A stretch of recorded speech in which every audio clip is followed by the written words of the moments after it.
Hello again, and welcome to the St. Louis Blues Hockey Legends Podcast. Tom Calhoun here to shine a light on the stories of those instrumental in blues history. The Blues Legends Podcast is presented by Sarah Honda, O'Fallon, Illinois. Check out their 618 Sarah Bucks offer at sarahhondaofallon.com. On this episode, we revisit some of the highlight stories from the early days of our first year of Legends podcasts. The Legends podcast launched in November of 24 with the idea that some of the greats of blues hockey deserve to be remembered by younger fans of the team. So let the legends tell the stories important to them and to us who bleed blue. Popularity of the podcast has grown greatly in recent months, and we thank you for that. But naturally, awareness of our existence was less in the early going. So we thought it's time to revisit some of the highlights from late 24 and early 25.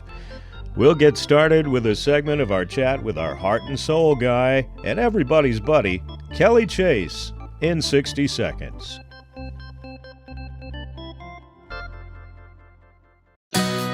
When it's time to find your next car, what's changed in your life? What's driving you to start the process? What are you really looking for? These are the questions we're asking at Sarah Honda. We believe in real communication, real problem solving, and trustworthy long-term relationships with our customers. We're part of your community, and we want you to be part of ours. At Sarah Honda, the experience drives everything.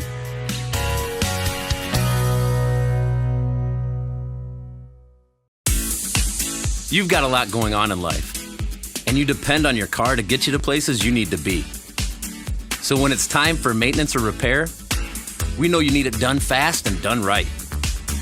Convenience and quality customer service with team members you can trust. That's what you're looking for. We'll get you safely back on the road and back to your busy life. At Sarah Honda, the experience drives everything. We begin this Year One Highlights episode with a clip from our very first episode with our beloved Kelly Chase. Chaser was in the hospital receiving treatment for his bout with leukemia when we talked, and of course we asked him to recount his being in the middle of it all when in January of 1993, Curtis Joseph and Tim Cheveldae, the goalies of the Red Wings and the Blues, met at center ice for that famous goalie fight. Well, I was trying to get something going with Probert, and he for whatever reason, he wanted, he didn't want to fight right off the bat. And I was just trying to say to my team, like, look, I know this guy's a big bad guy, but I'm going to be okay. And I want you guys to know you can be secure with me. I was smaller than Jimmy Cummings jumped in the middle of it. And so we fought, and, I think I got the best of Jimmy, and I could see Probert was pissed off, and he was coming towards me. And I think it was either, I want to say it was Patty DiPuzzo, maybe. I don't know. One of the linesmen, I said, hey, cuz, here comes the big boy. You better let my arm go.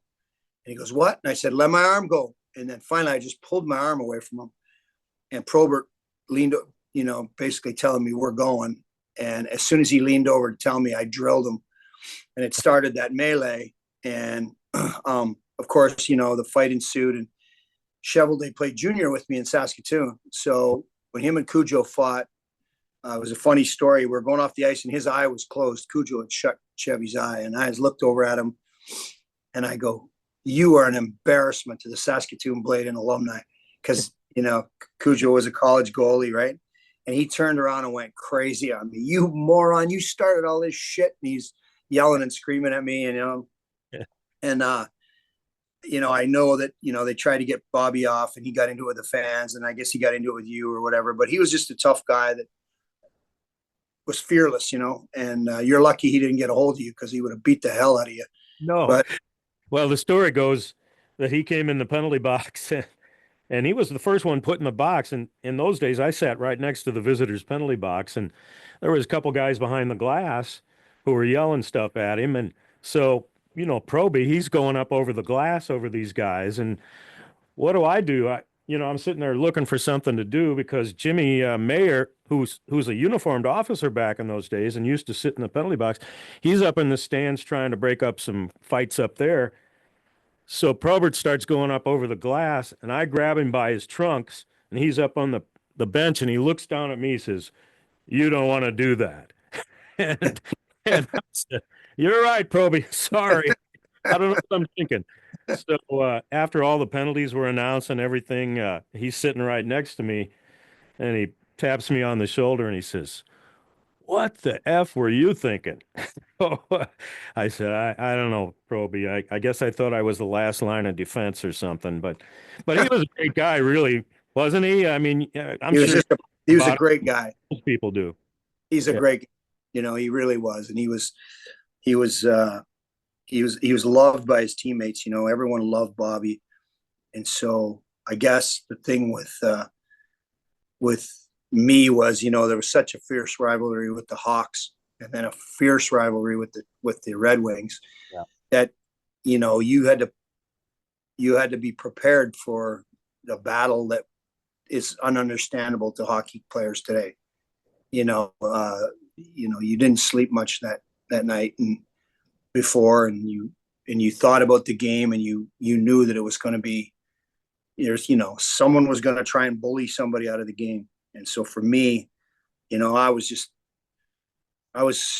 enamored by how tough he was and everything, but also I had to get over I didn't want that culture shock of going like, I'm not going to be able to handle this guy and be fearful of him. I had to get that erased from my mind when I was a young guy. Yeah. So as a 20-year-old, that's why we fought. I wouldn't fought with everybody, so I could figure out the league and figure out, where I had to get better and where I had to get stronger as a player and as a fighter. And our second episode featured future Hall of Famer and Blues Hall of Famer Keith Tkachuk. In the last year of his great career, Big Walt was in his usual place in front of the opposition goal when a teammate let fly a slap shot. He picks up the story from there. Yeah, that was unbelievable. Like, you go your whole career, you really never have any significant injuries to your face. And yeah, I've been cut here and there with punches or sticks or pucks, but never quite something like that. I mean, it was probably in January, I think. And, it's one of those things where I like to go to the net and I knew what my job was. And, unfortunately, it was one of those things where the defenseman was in front of me, so I couldn't see. And I peeked my head out and boom, I felt like I hit with a sledgehammer. And that was probably a 2-year process after that to get everything completed, whether it was surgery, taking bone out of my hip to place it all up in my upper lip because I shattered the upper lip right off. I had a mouth guard in and actually put a hole through my mouth guard. And I've never had that feeling before. And it was one of the worst experiences ever. But, with Ray Borelli and the contacts we have in St. Louis, our, team dentist and all the people, root canals and surgeries, it finally got fixed. And after 2 years, and, it was weird, going around with, I had 4 teeth missing up top. So it wasn't the most lookable thing, it was kind of weird going to kids' school events and you have no teeth and all that. You're a hockey player. People give you a little. Yeah, not everybody knows hockey. That. No, not everybody knows hockey. So it was kind of weird. You go play golf and you're like, oh boy. So especially at Old Warson, I didn't have a good look there for when I first joined. You know who shot the puck? TJ Oshie. He feels bad about it, but it was an accident. It got deflected, and like I said, the last second I give the old peek and boom, and I can't believe it actually went in the net, but it wasn't worth it. I would give back 50 goals to get, all my teeth back. Yeah, I heard that like the bone right under your nose was all shattered in there. Yeah, I had kind of a oral surgery that night, and then I had to get in once I got all, a little bit better. Then they went in after season was over and had surgery, and take bone out of your hip. It's not the most comfortable thing either. But it's unbelievable. Like all the doctors were incredible. Plastic surgeon, everything. It was top notch, and we finally got it done. But went through hell to get it though. Well, I'll bet. I facial pain and head pain is the worst kind anyway, and it had to be awful. Could have been worse. Could have been my eye though, Tom, too. Then we're talking something completely different because I didn't wear a shield like most players do nowadays. So I look back and it's a blessing I didn't lose my eye. Next up, a look back at the beginnings of the broadcasting career of what many correctly believe to be the greatest hockey play-by-play broadcaster ever.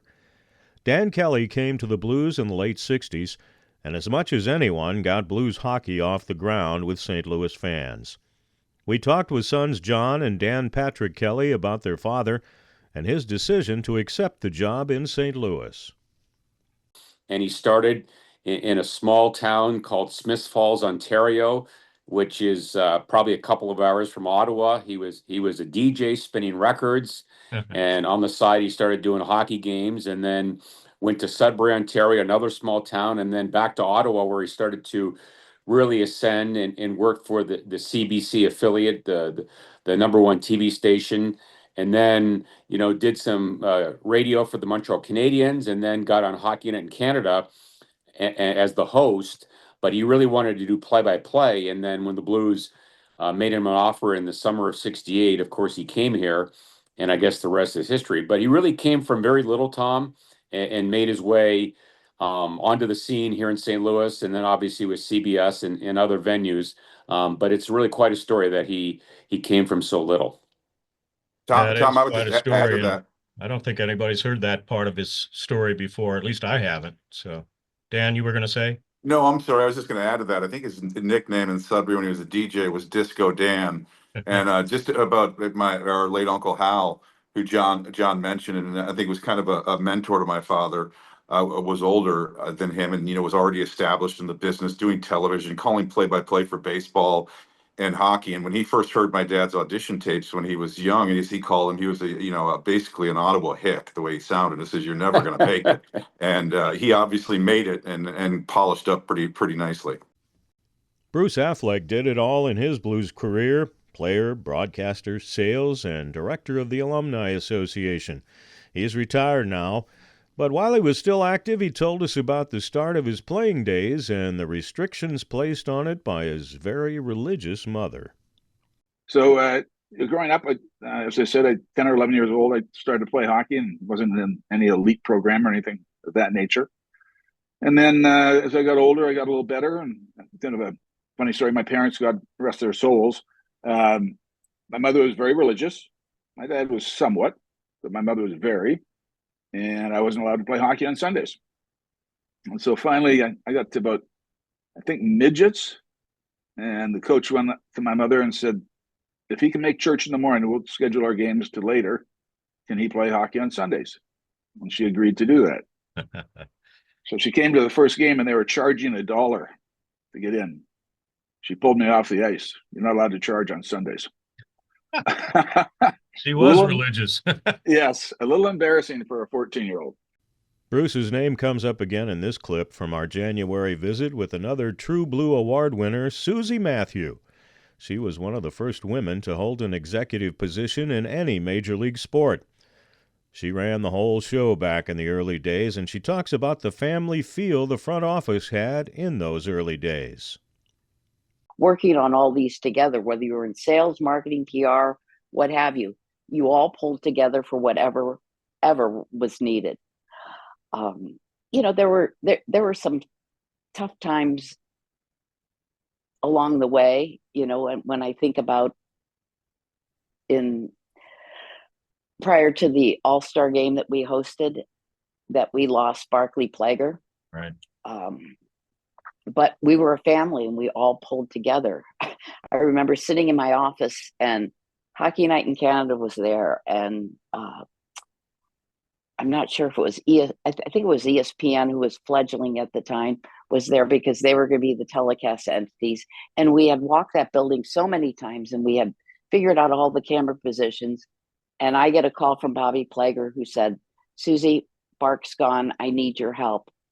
I said to this crew of television people, I got to go. And we had a game that Saturday, a home game. And I said, you know what this building can offer. You know what we're willing to do on TV camera positions, broadcast positions. I need to go help Bobby. And Bobby and I, went to Kriegshauser Mortuary for Helen and set things up there. We went out to Forever Belle Reve, and picked out a gravesite for Bark, but this is what you had to do. You had to take care of the immediate needs of the family. Barkley was one of the honorary captains for the game that year, the All-Star game. Right. And when he passed, his two sons, Kevin and Kelly, agreed to come on the ice. And you were there, Tom. You remember that emotional moment when those two boys lifted up his jersey. I was non-functional. I was in the press box in tears because he embodied everything that the Blues meant. Young people, and we had lost him. Young fans now just have no concept, I think, of how important Bark was to not only to the team, but the entire image of the organization at that time. He was the heart and soul guy. We gravitated toward Bobby after Bark was gone, but Bark was kind of the main plaguer up until that time. He was, and he did it all, and so did Bobby. Whether it's whatever assignment was thrown out, even during Hurricannes, okay, you need to go coach here in Peoria, or you need to scout here, or you need to become a pro. Whatever you asked of the Plaguers, they did it, and they did it for the organization. And I think there's a number of players and alumni who really benefited from that and carry on that tradition. One that comes to mind is Kelly Chase. I mean, he has that Blue Note tattooed, well, right on his heart, his chest, because he believes in that. Rob Ramage, Sutter, Federico, you name it, Bruce Affleck, these guys all had the experience and the legacy of the Plaguers, which is great. We spoke with Blues Hall of Famer Garry Unger in late January. We asked him to, as painful as it might have been, recount his memory of the postseason pig roast at his Gray Summit farm when teammate Bob Gassoff, a future star in the making, lost his life in a terrible accident. Well, it was probably one of the toughest things that ever happened to me in my life, because when you're 25 years old, I can't even remember. It was in 77. I know that. Yeah. So we were all fairly young guys. You're indestructible. Nothing's going to bother you. Bobby was a really good friend. He had got married to Diane a couple of years earlier. Diane was pregnant with Bobby Jr. And Bev and Diane became pretty good friends. Diane was from Belleville, Illinois, and we spent a fair amount of time with them. And this pig roast that we had, my neighbor, the Brunges are hog farmers who are my neighbors on the farm. They put together this pig roast for me on my farm. And I invited everybody that I knew out to the farm for this weekend. It was the May 24th weekend, 1977. I think Diane was 6 months pregnant. And we had, one of the things that I'm into is motorcycles. So I had a dirt track set up on my farm, and the area where that was, the guys were driving around, and there was some jumps and different things. And I also had out there a Honda Odyssey, which was like a four-wheel Odyssey, little speedster thing. And the guys were taking this Odyssey and jumping over the jumps. And Gasser, there was a few cowboys on our team. Floyd Thompson was a cowboy. Sather was a cowboy. There was some other guys that used to come out. My farm was kind of open to the guys if they wanted to come out and ride motorcycles or horses or whatever they wanted to do. And when Bobby came out, he never really worried about the motorcycles at all. He was a cowboy from Quesnel, British Columbia, and he'd been around horses all his life. So when I saw Bobby about 4 o'clock in the afternoon, trying to start one of the motorcycles. I'd seen him drive this Odyssey, and he was jumping 10 feet in the air driving this thing. Bobby had no fear. I went to him and I said, "Listen, Bobby, I don't know how much you've been drinking, but I think you better not bother with the motorcycles right now." And at the same time, one of the guys that was at the farm said, "We need some more pop and drinks for the party."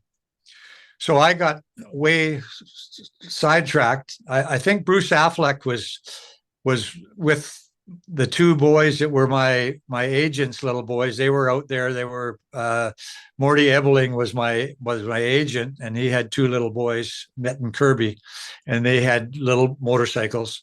And I had an easement across my property that was about a mile, maybe a half a mile of gravel road before you got on the blacktop. So apparently Bobby took this motorcycle and he was with those guys, and they came to the end of the blacktop, or they came to the end of the gravel road, and the little kid stopped and said, "Listen, we can't go on the highway. We don't have the proper equipment. Bobby never had a helmet on. We never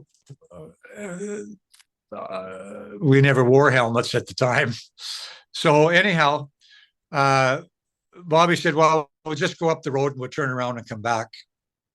And apparently what happened was away they went. And all of a sudden, I got this phone call.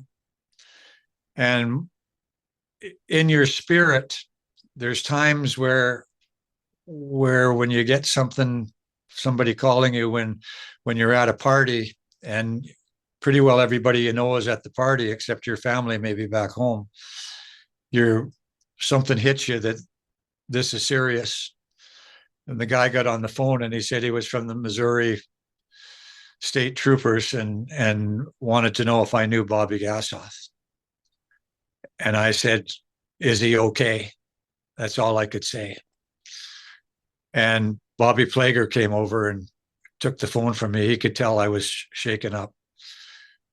He talked to this guy, and that's when we found out that Bobby was gone up the road, was coming back over one of those hills, and was on the wrong side of the road and hit a car.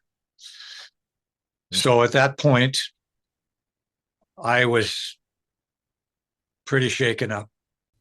We enjoyed our February visit with the first Blues scoring superstar, Hall of Famer Red Berenson.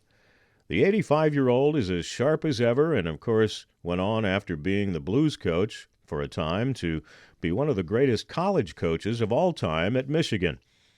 Of course, we had to ask him about the amazing November night in 1968 when the Red Baron lit the lamp 6 times for the Blues in Philadelphia. Well, I think a couple of things that happened before the game, and Ab McDonald was my roommate.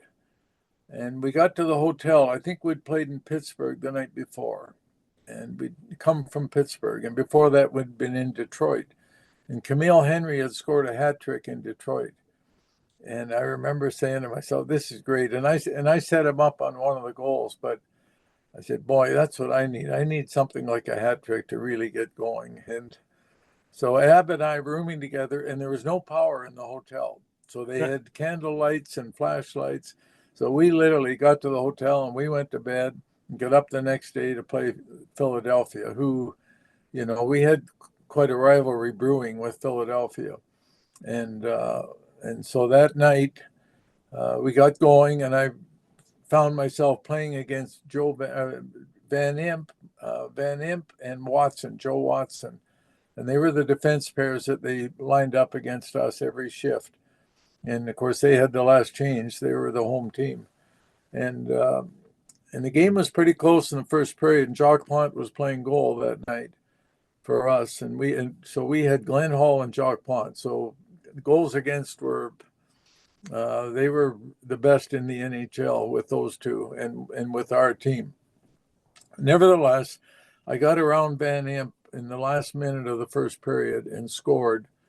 And I remember saying to myself, "Thank God I can still score." Now it's only November, November 7th of the season. We just started in October. So, but I was still desperate to start scoring. And so I scored that goal and we went in. It was 1-0. The players are talking about, we have to do this and do that and so on.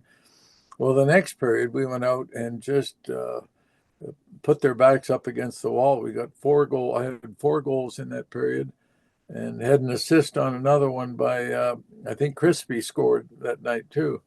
And we come in after the second period and Doug Harvey says, well, Red, this would have been a good game if you wouldn't have shown up. But now it's, we've got this team down, I think 6 or 7-0. And so we went out, we got the shutout and I got the 7th goal, but a little thing with the 6th goal, my 6th goal, little thing after the 5th goal, I gave Tommy Woodcock, who was our trainer and equipment manager, combined, and I gave him my stick. It was cracked and the tape was coming off, and I just felt like I better get another stick. I don't want this one breaking on me. Well, he gives me a stick and I get the puck, and sure enough, I'm coming down left wing, and the goalie was a little suspect because I'd already got 5 on him that night. Doug Favell was the goalie. Yeah. And they had Perrant and Favell, and that night Favell played, and he was a good goalie, but in that night I hit his number for some reason. So I'm aiming for the top shelf on the short side, and the puck went over his glove on the glove side in the top of the net, and everybody's saying, great shot. That's not even where I was shooting. It was about 4 feet wider. But it went in, and it was a little bit of history, I guess. But the players were great. Glenn Hall, he humbled me right away. He said, well, at least you were plus tonight, Brad, and so on. And so we had I think the players were more excited than I was.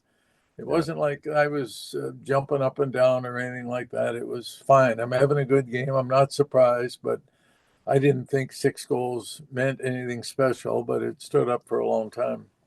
Our visit with arguably the greatest NHL coach of all time, Scotty Bowman, came in mid-February.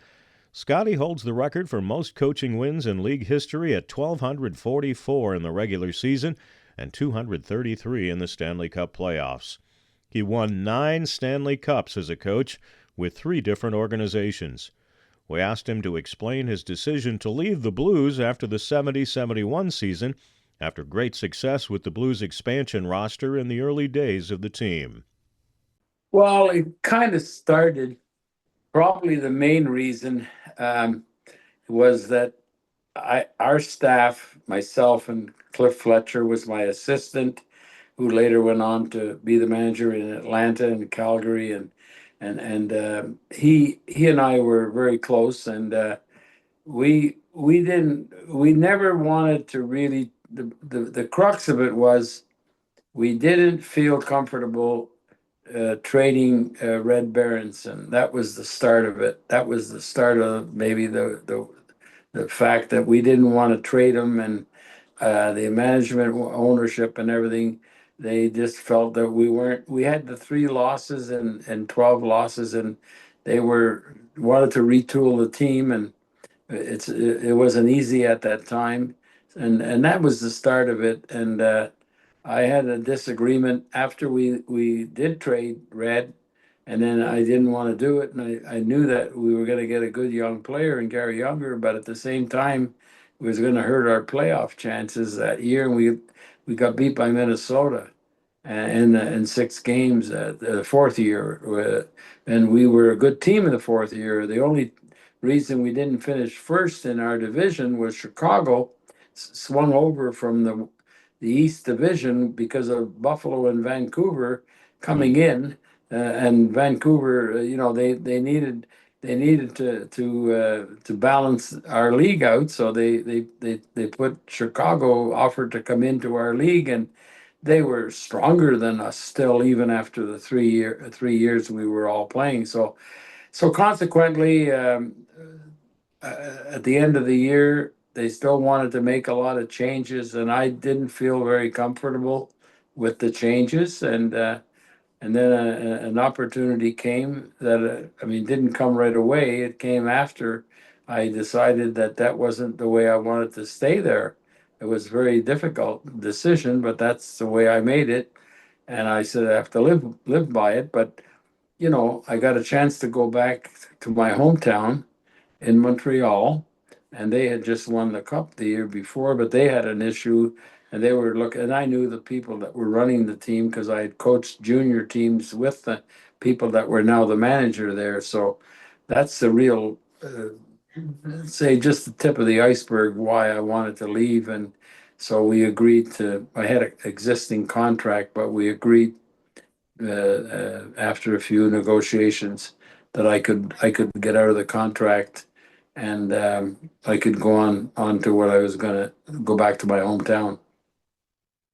I'm sure you don't regret that move, but what do you think how things might have gone in St. Louis had you decided to stay? I mean, that's obviously speculation, but you went on to a wonderful career in several other places, but being selfish, I would have liked to seen you stick around in St. Louis.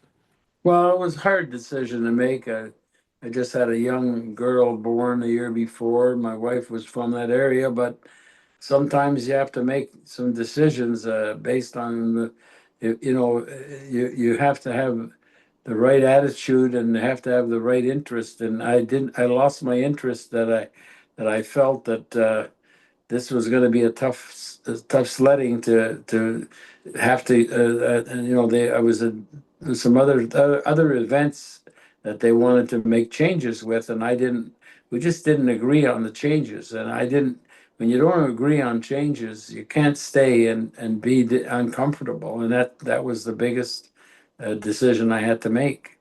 As March came around, we were lucky enough to have two more Blues Hall of Famers on the podcast. One, Bernie Federko, is also in the Hockey Hall in Toronto, honoring his great career.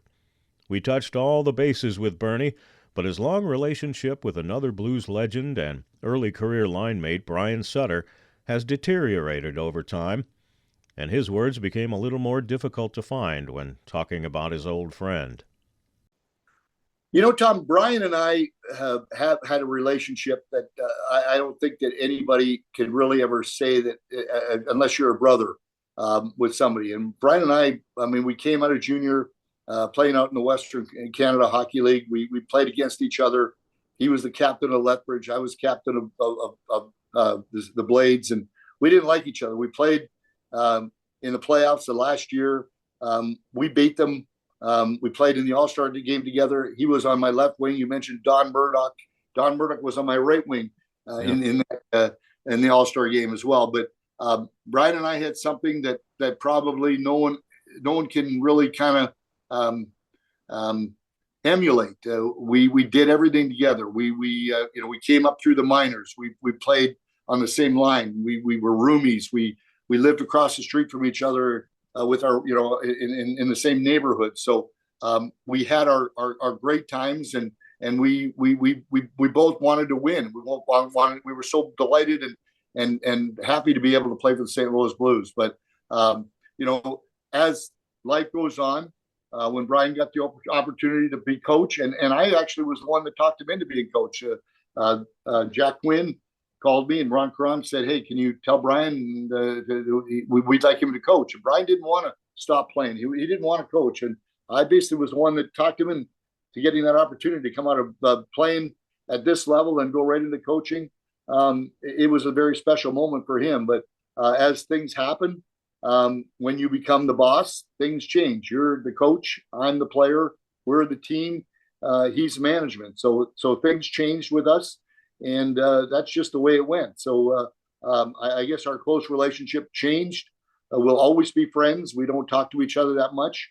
But it was something that it's management, you know what? And he had to make that decision. And when you know what being a boss is, Tom, when you're the boss, you make the decision. You're the employee. I'm the employee. I do what I'm told to do. And that's kind of the way it went. And unfortunately, we're not close like we used to be. During those years, but such is life, and I'll always respect what he did and what he did for me, and I'm sure that he does the same thing that I did for him. A lot of us would like to see him around St. Louis a little more and involved with the team a little more, but he's kind of does his own thing these days away from hockey. Yeah, it's strange, Tom, and that's really disappointing because I mean he's still very, very much loved here in St. Louis, and it just seems that ever since that he left St. Louis when he got fired from the Blues. I mean, he had a great career as a coach, going on to Chicago and Boston and Calgary, whatever it is, but.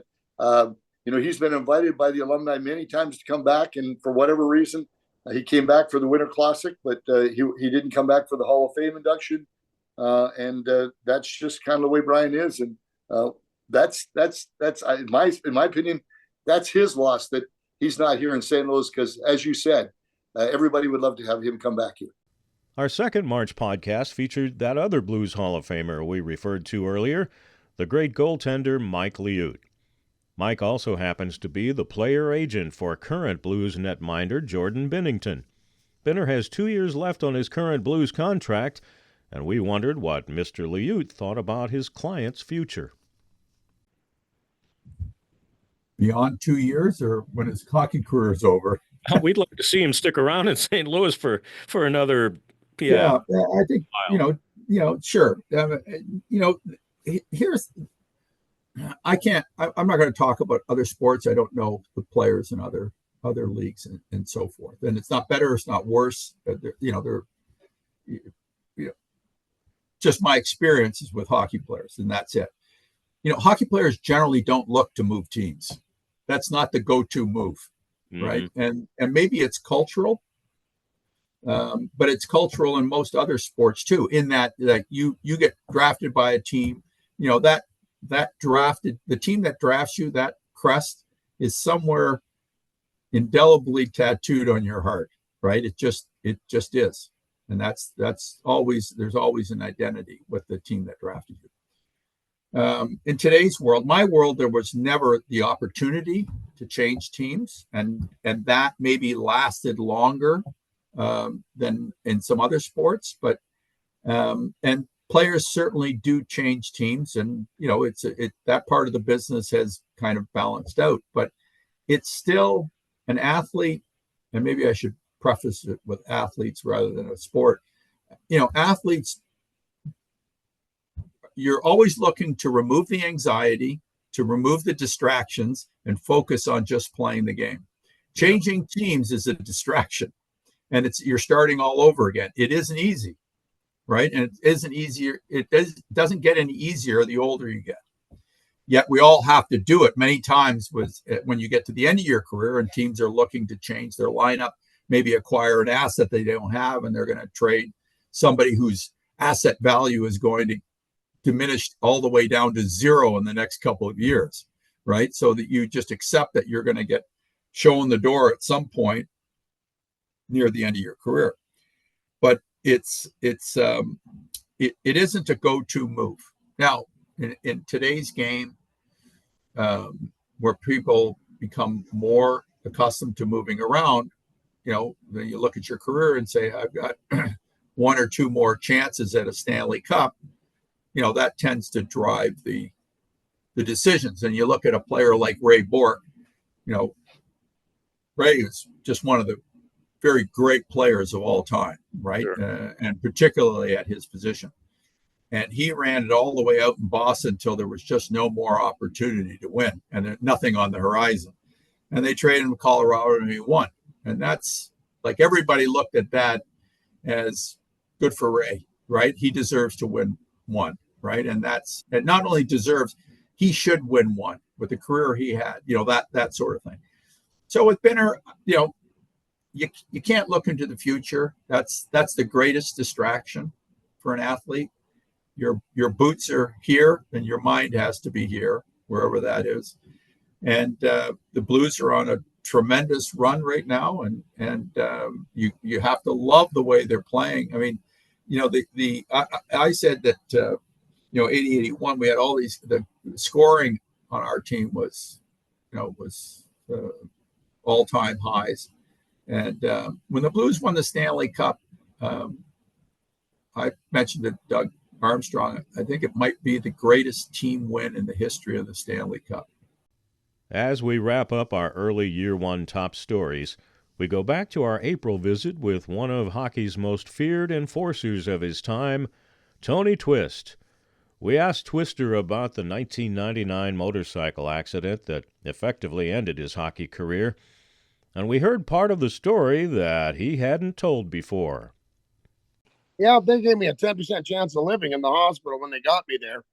I was traveling down a street called Olive in St. Louis, and there's literally 6 lanes, 2 going this way, 2 coming the other way, and a turning lane right in the middle. And that turning lane was wide enough for 2 cars.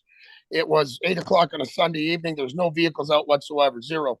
And I'm riding a hardtail chopper, 8 bangers all the way up here, suicide shift. So I just hit 3rd gear, maybe doing 45 miles an hour. The guy pulled out. There was literally, when I say literally, there was nobody on the road. He stopped right in front of me. And I've got maybe 100 feet to make an adjustment. The bike's 11 feet long.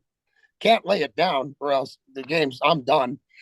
So I laid off the throttle and figured when I hit the side of the car, I hit the driver's side door, tried to fling myself over the handlebars. I was successful to do that, and I traveled about 50 or 60 feet. One somersault landed on my feet. Now you got to understand, I was the best shape of my life at that juncture. I mean, that was right, months before training camp. I had been training hard 2-3 times a day. I was probably 265 pounds, maybe 10 or 11% body fat. I was well conditioned that year. That was the year I was going to come in. Somebody was going to get hurt. Yeah, I mean, that was going to be the point. When I landed on my feet, my left knee gave out, my pelvis, the 2 ligaments in the front and the back broke, and I laid back and never lost consciousness, never hit my head, looking up in the sky going, that can't be that bad. I looked down and I got no pants. I'm completely naked. I got 3.5-inch leather belt on my pants, got caught on the ape hangers. A woman comes running over. You all right? I said, I don't think so. Could you cover me up? And I had a big hole in my knee. Well, the ambulance got there within minutes. They got me on a spine board, and they were putting in. They knew I was bleeding internally, so they're putting an IV in me. And at the same time, when they were putting the IV in my arm, they were pushing me into the ambulance. And the guy that pulled out in front of me was on a phone in the back of the ambulance. Some motorcyclist just hit me. And I'm screaming at him, what did you just say? And he put the phone down to my mouth. Can you hear him? Like mocking me. I'm strapped to a spine board. I reached up and started hitting him like this off the spine board. Now, my goodness. Oh yeah. So the ambulance attendant had a pair of scissors. I grabbed the scissors. I grabbed the scissors with this hand with my left.